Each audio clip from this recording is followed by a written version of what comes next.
Hi everyone, my name's Unkeen Mallardino, and I'm very excited for this class to start, so let's get down to it. Currently, I am a re-entry coach working in the correctional institutions in the state of Delaware. The population that I work with is those inmates that have substance abuse diagnoses and severe and persistent mental health. The mental health diagnosis that I see often range from schizophrenia and bipolar to personality disorders such as borderline personality.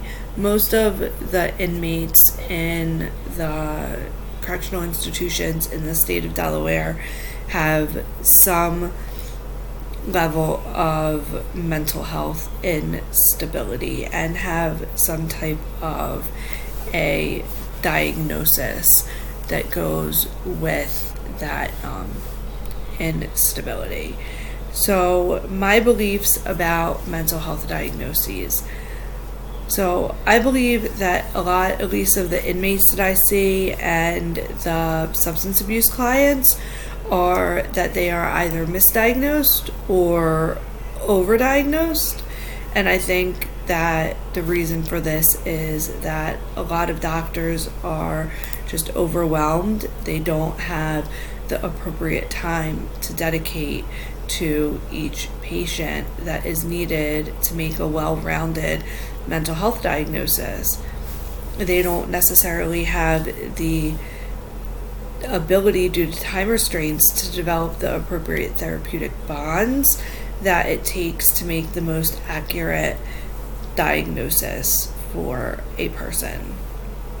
So DSM-5 diagnoses, and in what ways do I help determine them, participate to make them. So right now I don't.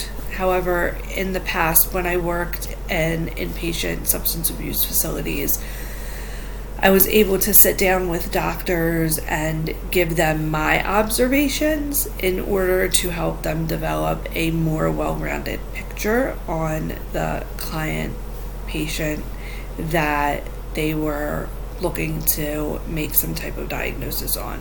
So depending on the doctor and the situation, I was able to at least give some input on the diagnosis that the doctor was going to make for the client. So thank you very much. Again, I'm excited for this class. Have a nice night.